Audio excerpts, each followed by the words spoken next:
Bulletin में सबसे पहले आपको खबर दें, अपोजिशन ने नए नैब ऑर्डिनेंस को सारे एनआरओज की मां करार देकर मुस्तरद कर दिया है।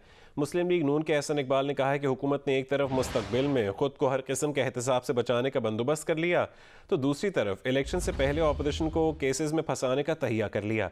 जियो न्यूज़ के प्रोग्राम आज शाहज़ेब खानज़ादे के साथ में बातचीत करते हुए एहसन इकबाल ने कहा कि मुस्लिम लीग नून ने नैब ऑर्डिनेंस पर हुकूमत को तजावीज़ मंजूरी के लिए नहीं बल्कि बहस के लिए दी थी। हुकूमत संजीदा होती तो कानून में तरमीम इत्तफाक की राय से करती।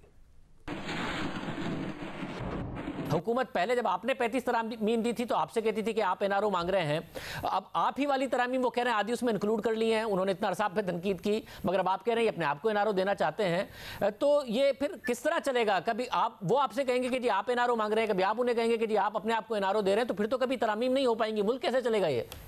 अगर हुकूमत वाकई संजीदा थी तो इत्तफाक राय से इस चीज को तब्दील करे। अब आप देखिए कि सबसे बड़ी बात यह है कि इन्होंने चेयरमैन नैब को एक्सटेंशन दी है। असल बात वो है, बाकी सारी पैकेजिंग है।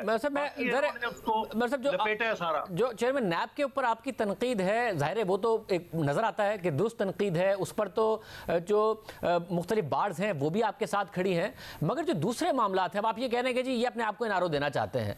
मसला है कि जब भी कोई कानून साजी होगी, किसी ना किसी वक्त किसी ना किसी को तो फायदा होगा जी। तो इसका हल ये है ना कि आप बैठें, आप इत्तफाक राय करें। और हमने भी जब इनको तजावीज़ दी थी, हमने ये नहीं कहा था कि आप इनको तस्लीम करें, हमने कहा था कि आपको जो इसमें से काबिल कबूल है वो बताएं ताकि हम उनके ऊपर बातचीत करें। ये तरीका होता है कानून साजी का। इन्होंने एक तरफा जो इनको फायदा नजर आया, देखिए दो चीजें हैं इस पूरे कानून के अंदर।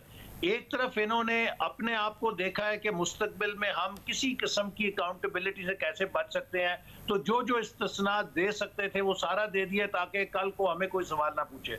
दूसरा, इन्होंने अपोजिशन को सामने रखा है कि इलेक्शन से पहले अपोजिशन के लोगों को झूठे केसों में कैसे अंदर करना है। ये तो मदर ऑफ एनआरओज ले रहे हैं अपने लिए, यानी कि एनआरओ की मां है जो इन्होंने ली है इस ऑर्डिनेंस के जरिए कि कल को इनके जितने बड़े बड़े ब्लंडर्स हैं कोई इनसे सवाल भी ना कर सके। लिहाजा ये इमरान खान साहब हमें कहते थे मैं इन्हें एनआरओ नहीं दूंगा, लेकिन उन्होंने खुद को और अपने साथियों को मदर ऑफ एनआरओ दे दिया है। आप लोग अदालत जाने के लिए तो राना सनाउल्लाह साहब कह रहे थे कि आप लोग अदालत ना जाने का सोच रहे हैं, तो आप रोक तो नहीं सकते सारे के सारे मामले को? अगर 4 महीने में ये ऑर्डिनेंस आता है और फिर लैप्स भी हो जाए और एक्ट ऑफ पार्लियामेंट ना बने, तो इसमें जो तकरीरियां हो जाएंगी, चाहे वो जजेस की हो, जो तौसी हो जाएगी, तो फिर आप रिवर्स तो नहीं कर पाएंगे इसको? क्या करेंगे? हमारे लीगल एक्सपर्ट्स इसका जायजा ले रहे हैं। हम अपोजिशन की जमातों ने सब ने मुस्तरद किया है, पाकिस्तान की तमाम लीगल फ्रेटर्निटी ने इसको मुस्तरद किया है।